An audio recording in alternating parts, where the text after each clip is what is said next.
Hello, comic creatures. How do I start?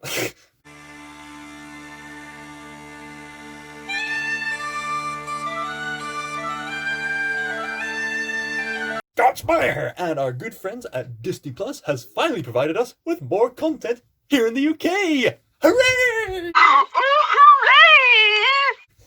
I've been binge-watching Gargoyles! Ah! And recently, something that's caught my attention, especially on Disney Plus, is the SparkShorts series created by the Disney Pixar team. Pixar is such a beloved company that makes excellent stories to the point where many people have thematically analyzed the stories. And I must say, they've come a long way in their ability to animate human beings. They went from tin toy... Ah! Stay back, stay back, stay back, stay back! All the way to some brilliant dramatic expressions from the likes of Coco, other Toy Story films, and these recent shorts. And I wanted to talk about two shorts in particular because they strike me in a more personal way. So for those of you who've been blessed to view my channel for some time, you'll know that I have mild autism. And that my first fully paid job was working with the National Theatre of Scotland themselves to work on a whole production based entirely around autism, based on this book called The Reason I Jump. Autism can have a wide variety of experiences. What one person may experience with autism may alter from another person who experiences autism. Some have it more milder like me, others have it more severely. This is especially the case with one of the SparkShorts I'm about to discuss. Just a brief reminder of what autism is. Autism is basically a learning difficulty that people have. Well, people who have autism. In my experience, autism is nothing to be ashamed of. It just means God wired us differently, because I have this personal quotation that I have, and I mentioned it when I had a review with Ronald Smith. I said, with great disability comes great ability. You might have difficulties experiencing one area, you may excel at another area. You might have social difficulties, but perhaps your senses are enhanced. Being more simple-minded gives you the God-blessed advantage of appreciating the smaller things in life and getting the people around you to appreciate them with you. I wanted to elaborate on what autism is all about because many people have had questions like, oh, are these shorts accurate interpretations? I have autism. I will tell you whether it's accurate or not. The two shorts we're going to look at are Loop and Float. Or Float and Loop, since Float came out first. And Loop only came out recently in June 2020. Let's begin with Float. In this short, we see a single father trying to raise his own son who seems to have the supernatural ability to just float. It's based off my son's on the autism spectrum. And this would seem rather joyful and intriguing if it wasn't for the concerned looks of everyone else. So, the father tries to yank him and keep him grounded in a very literal sense. I know some people were asking, why floating? It could be really the story of any child's difference. It doesn't necessarily have to be autism. Because on the one hand, we'd all love to float around, but on the other hand, you might stick out a bit too much in the crowd. And this tension of not sticking out too much carries on all throughout the short film. And Pixar's done this sort of thing before with The Incredibles of hiding superpowers. But at least with The Incredibles, the parents allowed the children to embrace their superhero powers, just not publicly. Here, it's a dramatically even worse case. The father's not wanting him to float at all. Now that I think about it, it wouldn't surprise me if this was set in the Incredibles universe. Years pass by and the father becomes this scruffy-looking hermit. I mean, he just looks tired. Like, the lack of shampoo in the hair and the scruffy short beard mustache. He just looks tired. I guess what I wanted to show to people was they're not alone. And he's doing everything he can to just not get his son to float. So one day they're traveling to a park and he's putting rocks in his backpack to keep him on the floor. But then the son can't take it anymore. He's just flying away. Whee! Hello! But everyone's like looking at him like weird. I just want to play. And so he's floating around, but then the father just sort of yanks him down. And they get into a bit of a fight. And then this moment's quite incredible because this is one of those shorts that has little to no dialogue whatsoever. as the Pixar shorts usually do. But this is like, oh, wow. I think this moment sticks out all the more because the whole thing was silently said. It's an amazingly powerful thing about when to stay silent and when to have words. This is one of those cases where the silence speaks a lot, and the few words that do happen speak quite equally loud. And the words are when the father yells at his son, "Why can't you be normal?" I mean, yikes! And ironically, he's grabbed everyone's attention, and everyone's just looking at this poor kid just pull up his hood, and then the father just is quite upset about this, so hugs his son, and then slowly they recover by playing together. And then the father says, "You know what? Stuff it. I don't care what society thinks. I'm just going to play with my son. I'm going to love him. I'm just going to let him be him." So he allows him the heavenly supernatural power to just fly and just float. And it's rather heartfelt. When he accepts his son for who he truly is, he becomes a true parent. The love returns back to him, and he's happy again. Accepting people for who they are is very important because there's no such thing as superior or inferior people. Naive materialists tend to look down on people with disabilities. But something we've all got to realize is that we're all made in the image of God, and some people just view the world differently. And different perspectives are fine as long as they're constructive and build to eternal hope. And accepting people just the way they are has been a theme that carries on to the next Spark short I'm about to discuss, Loop. The film is named after the looping noise on the phone that the main character uses to ease herself. This project is very simple yet very ambitious. They're very bold enough to state on the description in the Disney Plus website that this is the first presentation that they have of a non-verbal autistic character. The Pixar team did their absolute best to delve into the psychology and the characteristics and the habits that people of this severe autism can have. Renee is a 13-year-old girl. She's nonverbal and autistic. She loves canoeing. Renee's voiced by a young woman named Madison Bandy, who is autistic and mostly non-speaking.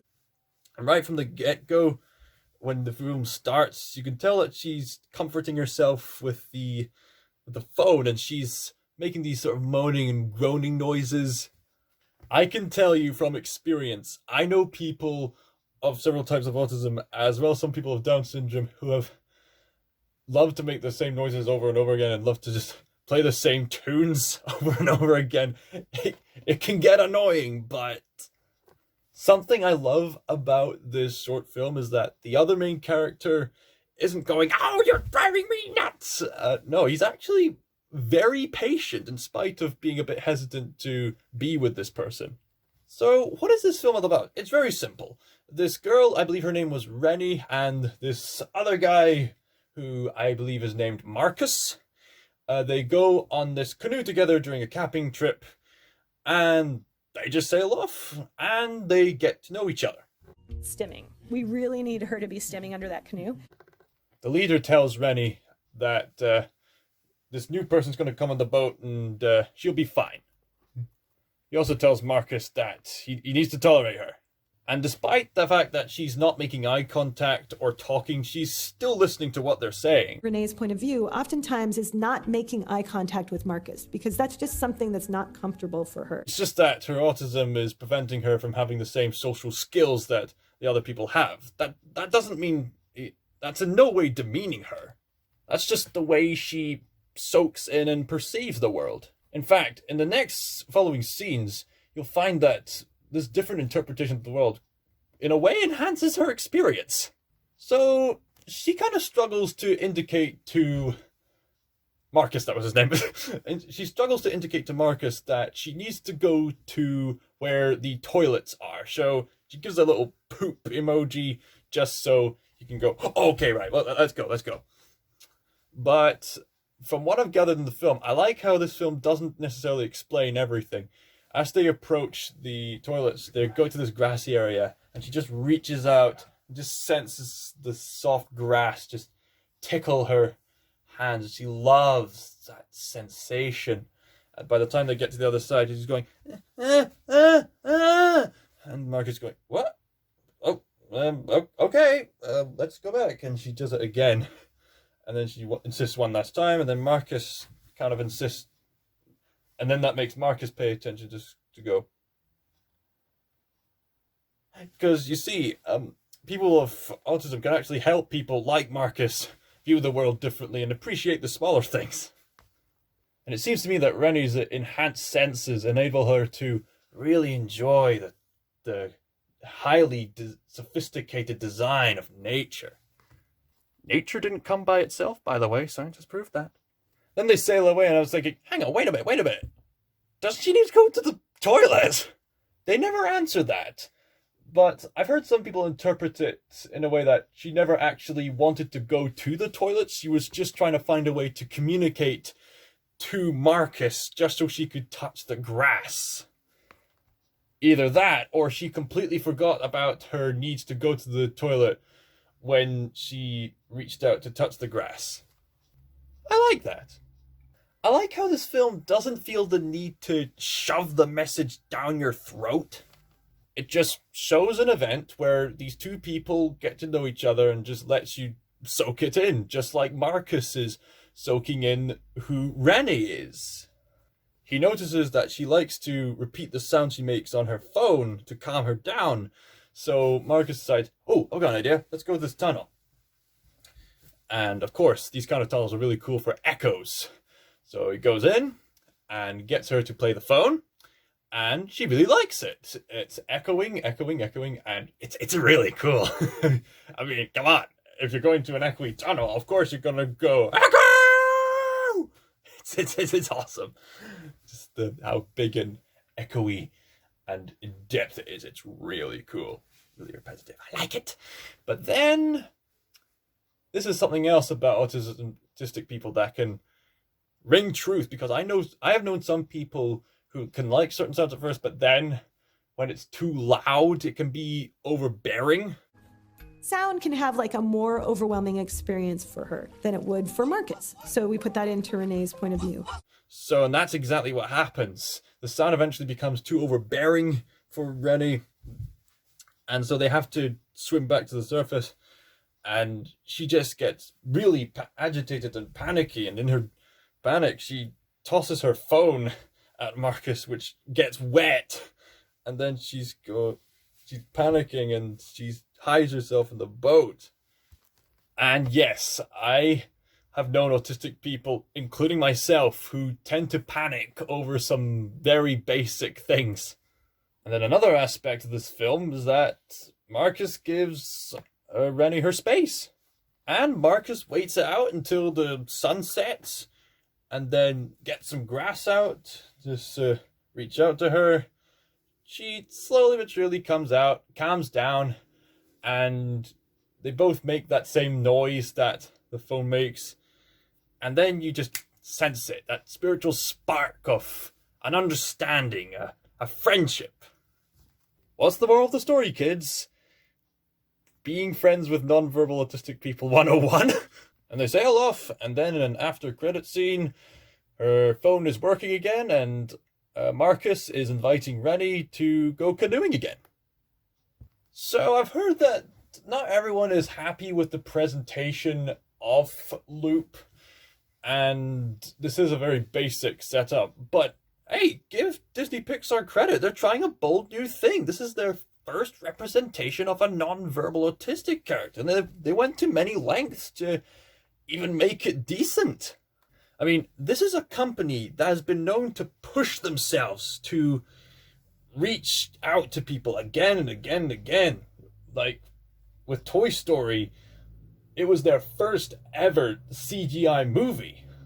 And then, with A Bug's Life, they had to appeal in a different way. And then Toy Story 2, they had to strike gold twice, and they did. There's even entire documentaries about their struggles and their success. This is a company that's been known to go to restaurants to get a taste of the cooking for Ratatouille. This is a company that's been known to come up with infinite amount of ideas for depicting mental health to the point where they could not fit it into one movie. This is a company that traveled all the way to Scotland to do research on Brave and then wear kilts during the animation production. And are they going to make mistakes? Of course. That's just being human 101. I mean, none of us are perfect. Only Jesus is perfect. They're reaching new boundaries, and ever since very recent years, and on Disney Plus and on YouTube, Pixar has been releasing these new shorts to delve into new topics, whether it be a dog getting abused by people, this ball of wool representing female inequality. They're pushing their limits on what they can depict artistically, and I wanted to talk about this because of reasons I just mentioned. So out of these two shorts, which ones do I think worked better, and did they both succeed? I think they both succeed at depicting autism, and I think they're equally good.